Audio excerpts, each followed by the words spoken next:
بسم الله الرحمن الرحيم. يا مساء الفل واهلا ومرحبا بيكم في حلقة جديدة من برنامجكم اون سوشيال. معاكم حسام جميل على اون سبورت اف ام.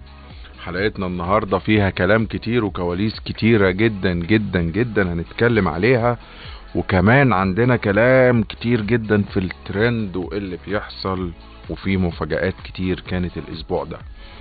مستنيين ارائكم على الفان بيج بتاعتنا اون سبورت اف ام وحساباتنا على تويتر وانستجرام وتيك توك.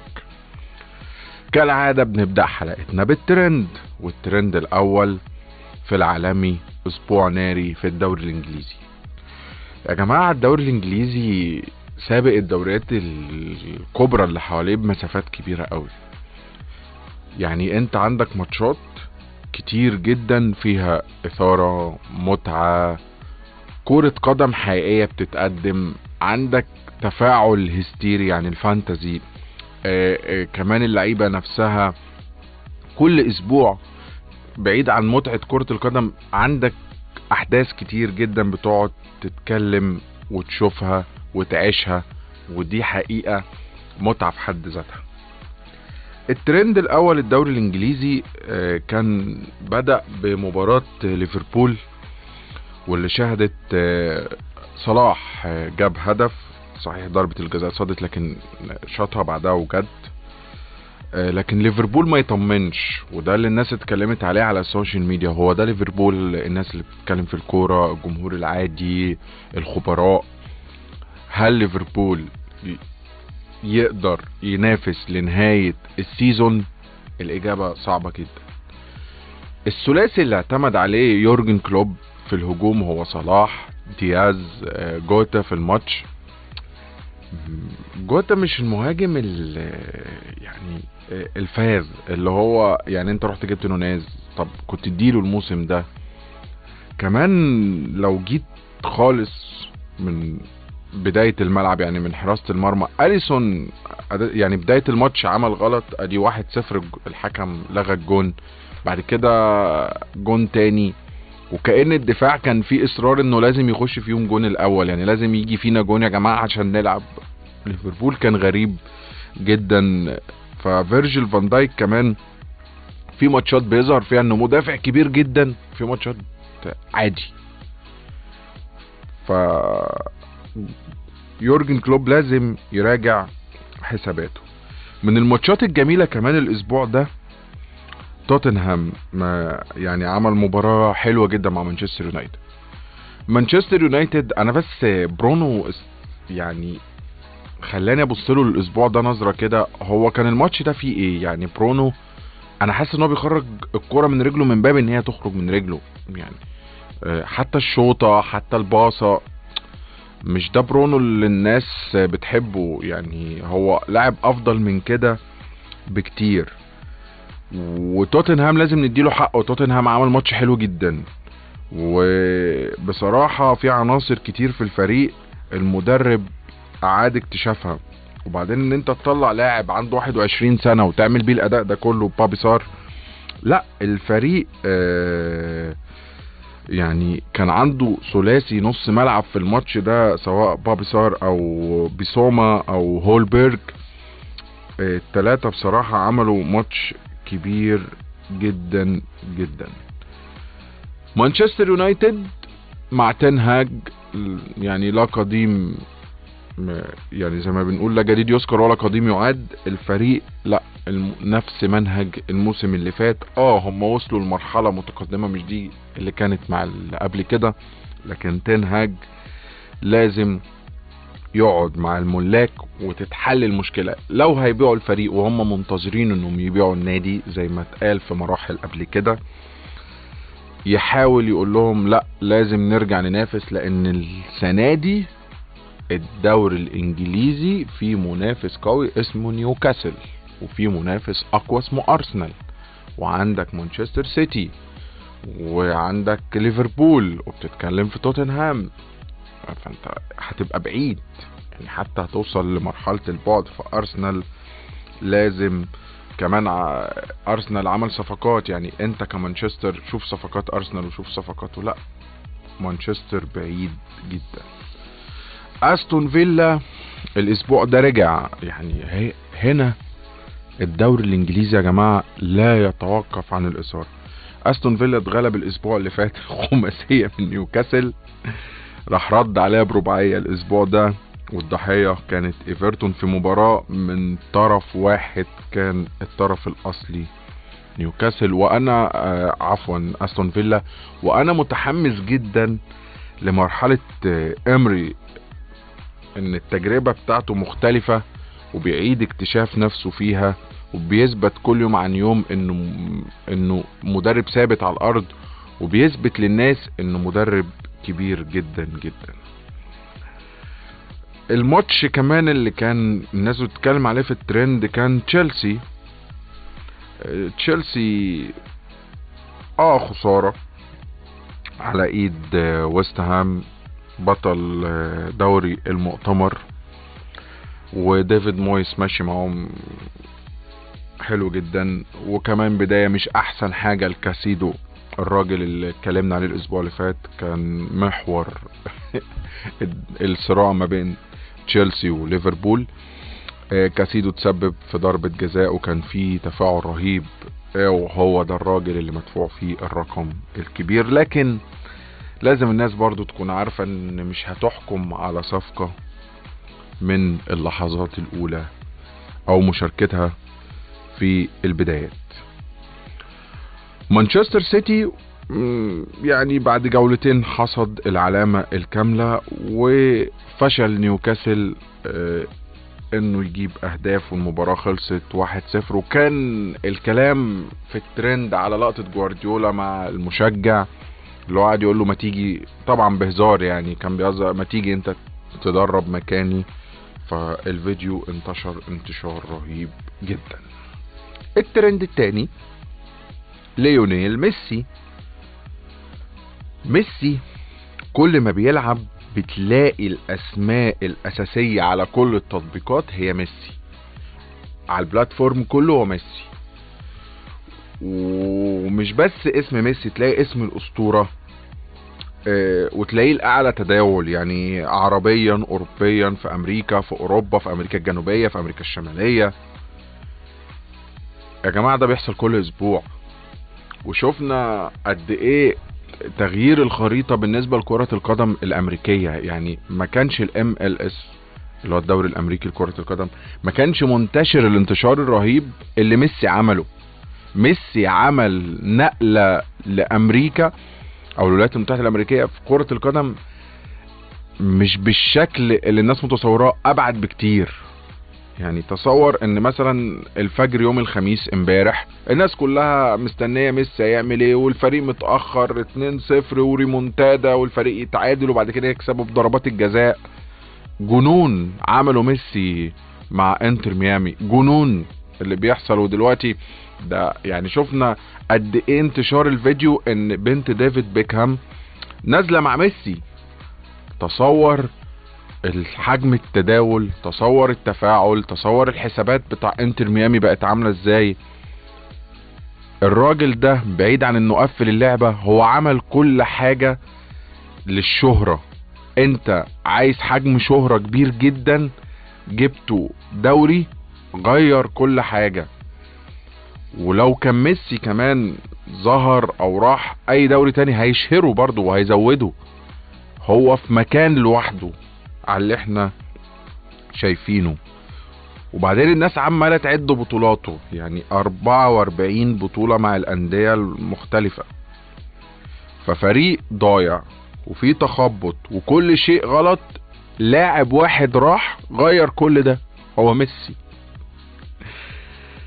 فوصوله للمرحلة دي حاجة حلوة جدا. وكمان عمل لقطة، فاكرين احنا لقطة السوبر ما بين حسام غالي وعماد متعب، هو عملها وجاب فريق انتر ميامي الكابتن قبل ما هو يجي وقال له لا لازم تيجي وتشيل الكاس معايا.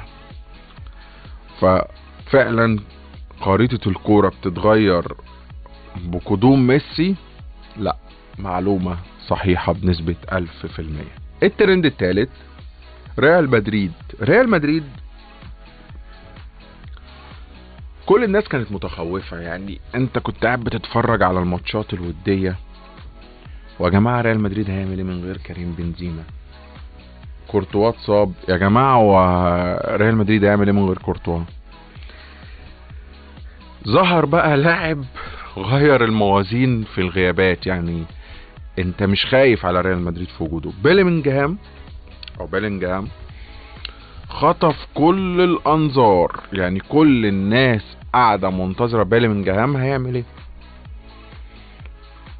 مهاجم حر، مرونه في الهجوم، في الدفاع، في كل حته في الملعب هو موجود. الجون التاني اللي جابه توني كروس يعمله ثرو لونج، يعملوا كرة طويلة فيديها بالهيد وتنزل على راسه الجون، كسبه. والدايموند دي الناس كانت خايفة منها، يعني 4-4-2 الناس كانت خايفة منها. فبصراحة ريال مدريد بيأكد انه ما بيقفش على حد، لكن لغاية دلوقتي ومع تصاعد ازمة كيليان امبابي، وان كل يوم في حدث طبعا هنتكلم عليها، لكن وجود وقوة ريال مدريد كان مرتبط دايما بالنجوم والاساطير ولاعيبة كبيرة جدا. دلوقتي ريال مدريد بيعتمد على جيل جديد من الشباب، جيل يقدر يغير كتير قوي. يعني انت بتتكلم مثلا في 2 في الهجوم مهمين جدا، رودريجو وفينيسيوس، بيلمنجهام تحتيهم، كامافينيجا، فارفيردي، كل دول لعيبه سنهم مش كبير. في الدفاع في روديجر، يعني قدر ميليتاو هيأثر كتير طبعا، لكن روديجر بيلعب جنب ألابا.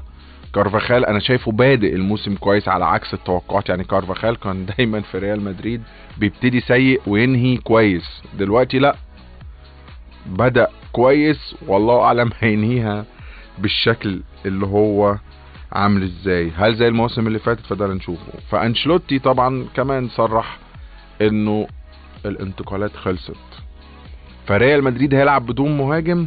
ده السؤال اللي في الترند خلال الفترة الجاية. الترند الرابع، والله يا جماعة ممكن الاسبوع يخلص والمسلسل يخلص.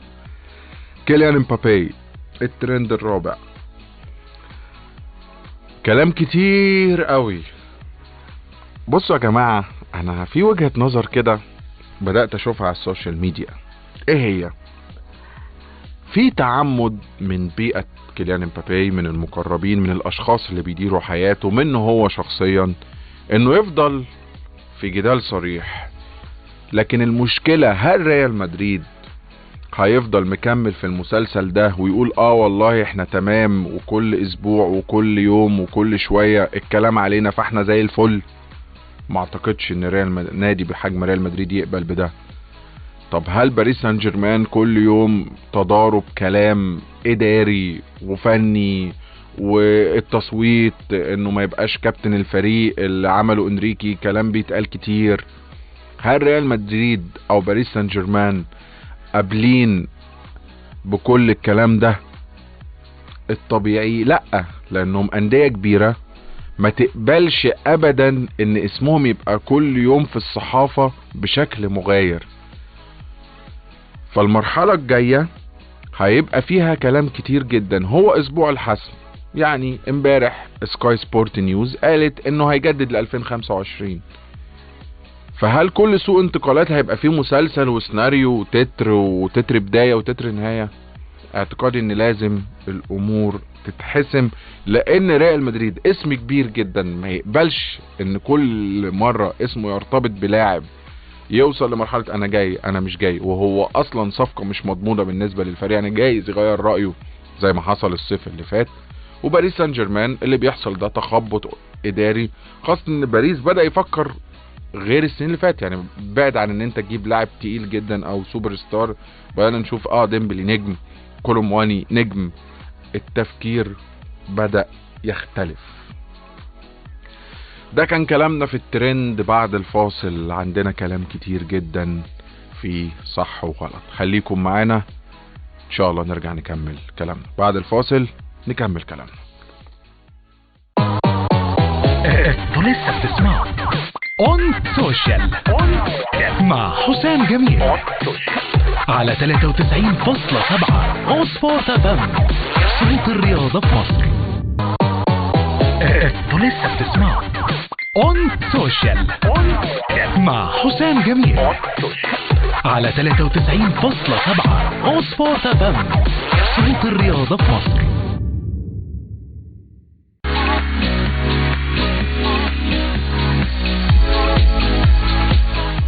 لسه مكملين حلقتنا معاكم، وبعد كلامنا في الترند جينا لصح وغلط. اول حاجة طبعا الاسبوع ده كان كلام كتير قوي قوي قوي قوي قوي. صلاح راجع للشرق الاوسط وبالتحديد في الدوري السعودي، ولا صلاح مكمل في اوروبا؟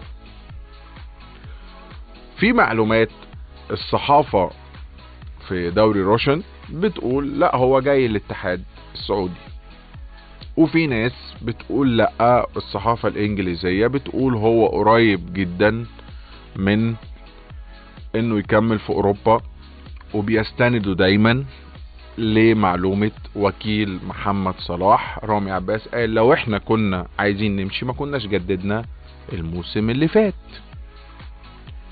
الكلام كله عكس بعضه، وفي مصادر طلعت من ليفربول قالت ان مفيش الكلام ده، وان مفيش اصلا تخطيط مسبق لرحيل محمد صلاح عن ليفربول، واستمرار القصة واستمرار الحكاية مكمل.